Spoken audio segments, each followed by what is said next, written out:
Alright guys, so this is the first 10 minutes of starting the project of getting this generator to go. Everyone keeps asking if we got it going, and he's on it now. But yeah, that's the task. A lot of fiddling around. It's got to grind it, get it to fit the hull. I'll epoxy it in. Our centerboard hasn't been dropped, to our knowledge, in about 7 years. We don't know why. That'll be another job done.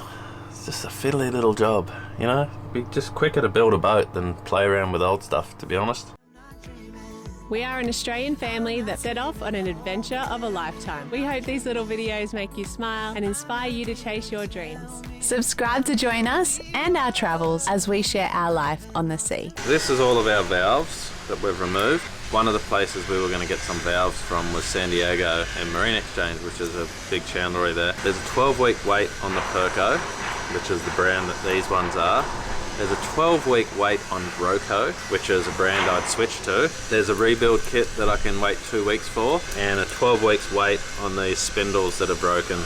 So they should look like that. Obviously not that dirty and cleaned up and greased nicely as opposed to that. 12 weeks wait for those. So what's the verdict? We can either replace all these, and these are about $500 a full unit. 5, 10, 15, 20, 25, 30, 35, 40, about $4,000 in valves, or we can have a bit of a play and clean them up and rebuild them. Bronze balls, which should be fine. There is a few bushes here, washers that seals against. We're in a boatyard. I think I'll just see what I can get working and put them back together, even with the original washers and that, because even if they do drip the littlest bit, it's not that we need to 100% seal them off. They're always open. In the event of emergency and we seal it and a drop comes through, well, so be it. The skin fittings will be all replaced on them. We'll just utilise what we can use here, and I think because there's a 12-week wait on these, it'll just force us to get our hands on 2 complete units, which I have found on Amazon. Everywhere I ring seems to be out of them, or they're way overpriced, like $600. I think that's what we'll do. We'll get 2 new ones, and then we'll see what we can do with the rest of it. Our big fella here is a solid bronze unit. Never seen that before, but it's a WC, which stands for something. And it's actually a whole solid brass unit. There's no bushes or anything in that. So it doesn't leak, it hasn't leaked. I've got it moving, just needs a grease up, and that one can go back in. Yeah, we'll reuse what we can use, and like I say, 2 new ones I would say at this stage, until I start cleaning them up further inside and making sure they're all sound. We'll go from there. So yeah, I'll get all these balls cleaned up, but And look at our hull today. Oh wow. It's so pretty.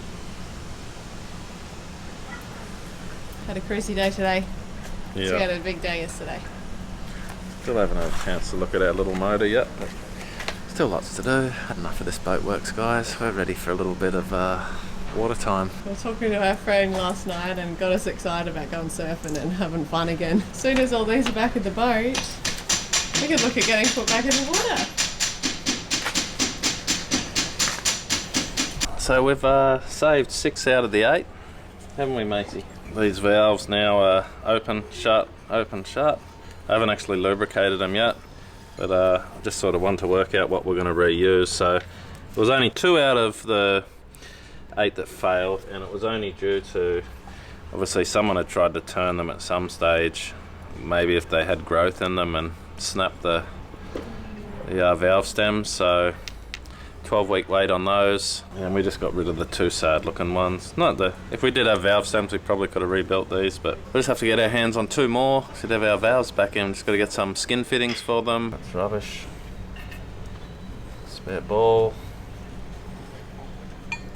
spare handle.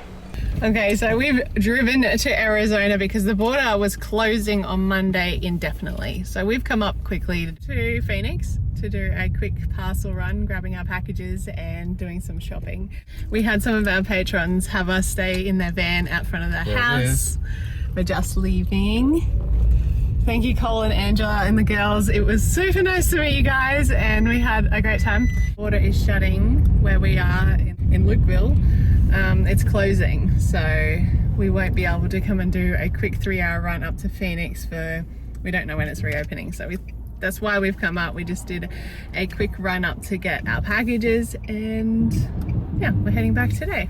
So that's what we did. I haven't filmed any of it. Anyway, that's it. That's what we've done. We are on our way back. I've just gone down, got myself some little connectors here because I've got to connect them down at the unit. They've just been snipped. I've only used black wire, so I've labelled them all so I know which colour's which. Found online what all the pins were, so I've just clipped onto the pins. Match these colours up with what's on the generator down below, and we should be able to start it like properly. This was missing the harness, so there was no harness at all, so I just made one. And if I can't order one, I'll get some proper tin cable and I'll just make my own one anyway. But yeah, we're just early stages, just make this up and then we'll get down and see if we can start this up, put a battery to it and go from there. It's very close. We're going to see if it is worth putting some more time and energy into it. So exciting. Stay tuned, everyone. And I've just got some of these little connectors from Home Depots. It's only temporary. I'm just hooking this up just to see if I can get it going. Alright guys, so this is the first 10 minutes of starting the project of getting this generator to go. I've just been down to Home Depot when we went up and done our grocery run. Got some little quick connects. These are all just cut, so there's no wiring loom, so I've just made my own out of cheap wire from Mexico. And just connected this all up just with little terminals for now. I may be able to order a proper tension lead here for this, otherwise I'll just get some proper fittings from the States and crimp it all and make my own harness up. Like I've done here, this is just not tinned and it's just a quick clip together just to see if everything's working. I've got this on, got to connect our box together, I've got to obviously put fuel to it, put water to it, put a battery here and we'll turn it on and see how it goes. How are you doing that today? Don't know, it's a little bit more, just taking my time making sure I get all these wires in place correctly. Found the schematics for the wiring harness here, and then I've also got the drawings here, lots of wires. Where if I had Brian beside me it'd be a lot quicker, but I'll get through it.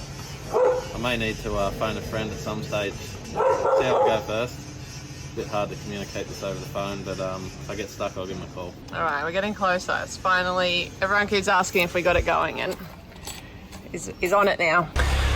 Alright guys, I've had to change tasks. I'm no longer working on the generator. We run into a problem. We're just about ready to rewire it, start it, do a test on it, make sure it's running, putting out 230 volts. It's European, not 110. And we hit a little problem. We didn't have the wiring diagrams, and when the generator was previously moved out of the previous vessel, the wiring harnesses were thrown out accidentally. So we're going to try and figure out where the wires go, and the easiest way to do that is with instructions, and it's going to be days until we can get our hands on the instructions. Because of the weekend, it was a Friday when I was going to start it, the weekend came. We're still waiting on the company to get back to us in Italy so we can get the drawing. Generator's going to have to wait. It's on the back burner and plenty of other little jobs to do, so move on to the next one.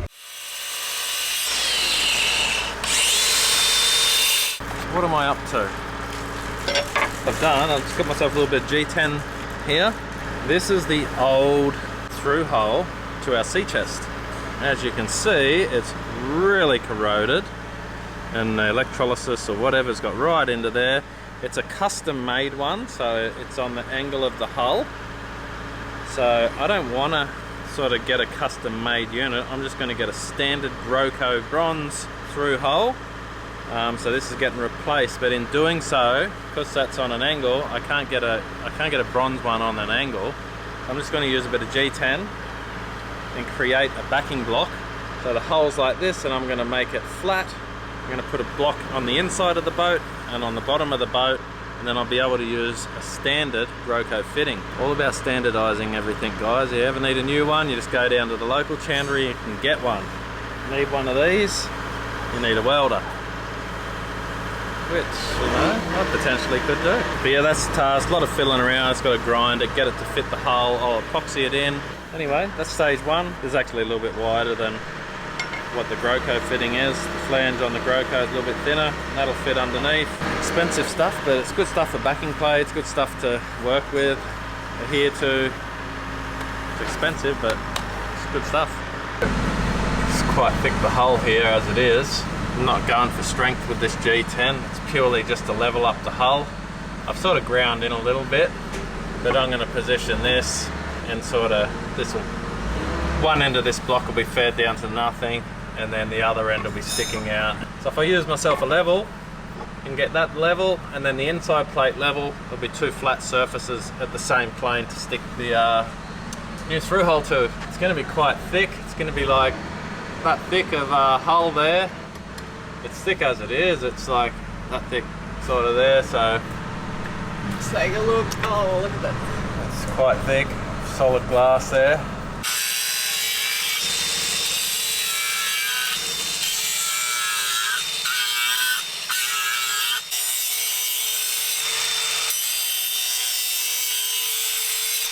Just done a little mock-up here of a rough little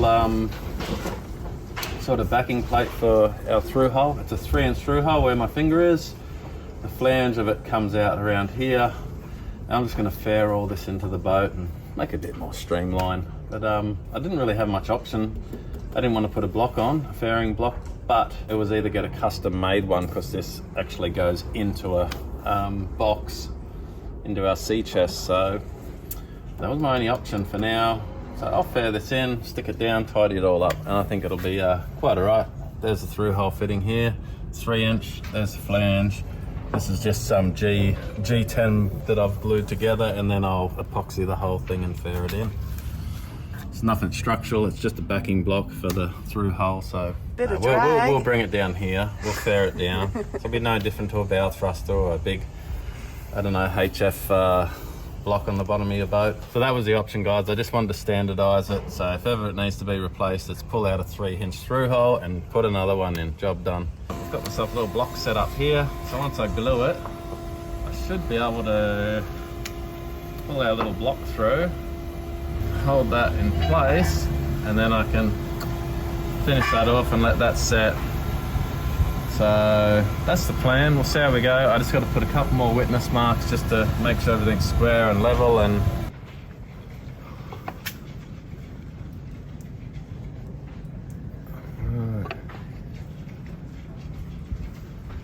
this is the old flange pattern here, so I'll put some epoxy in those holes while we're at it. It's going to be completely filled though, so that shouldn't be a problem.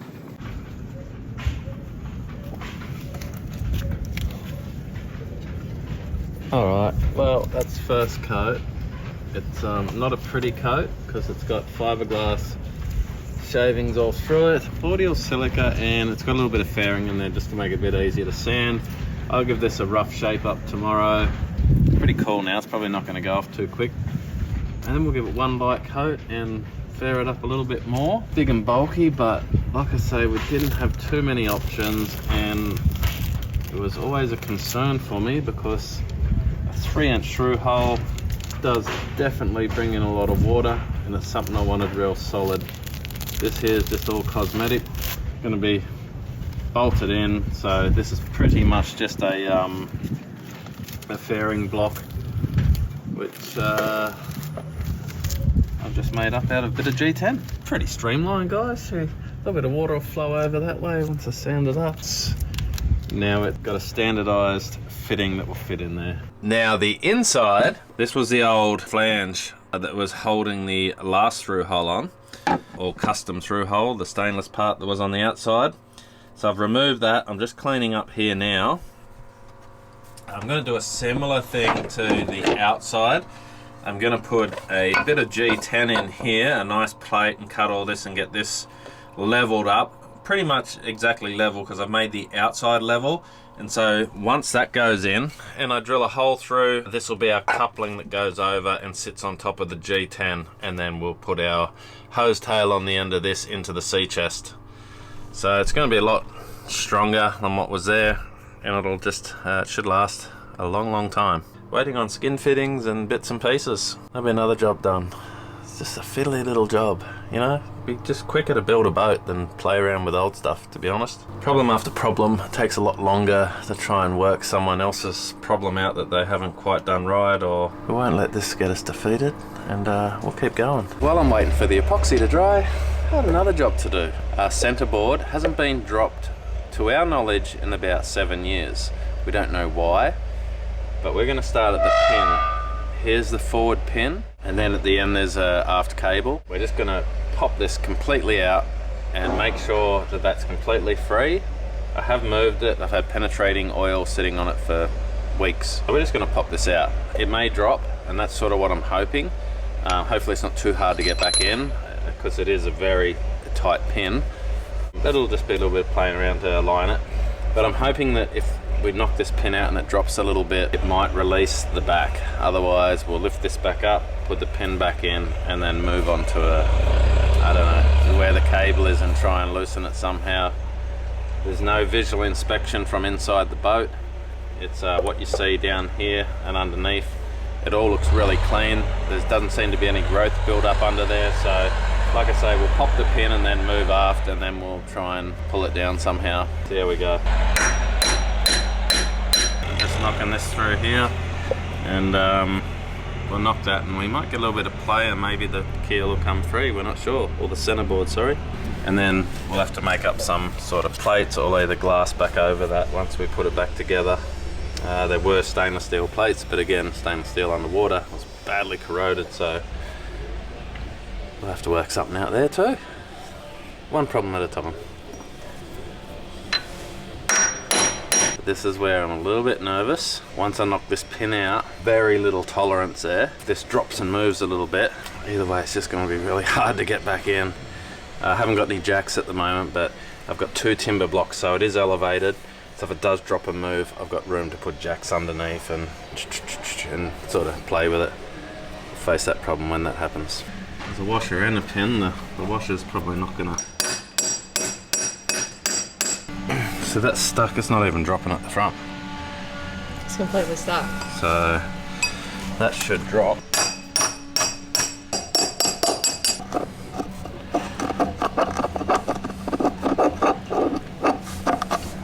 There's our pin, so we'll clean and polish this up.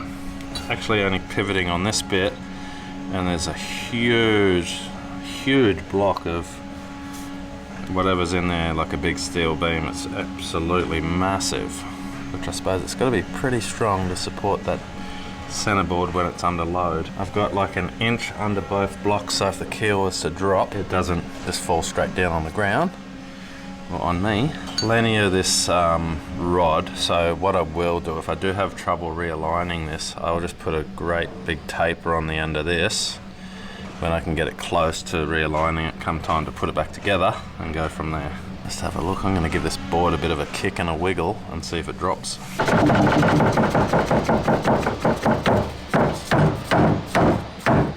Is that some kind of special technique? Called to give it a wiggle technique.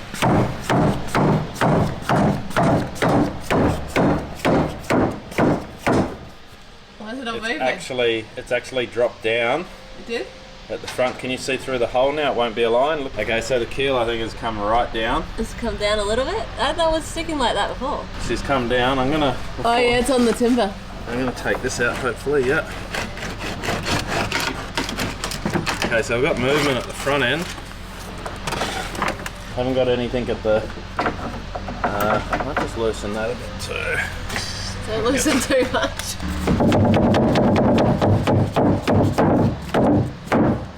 Definitely come down a lot at the front. Down there. You can see it now. I might just take that out. Shouldn't it just fall down though? So I'm gonna have to drop that even more.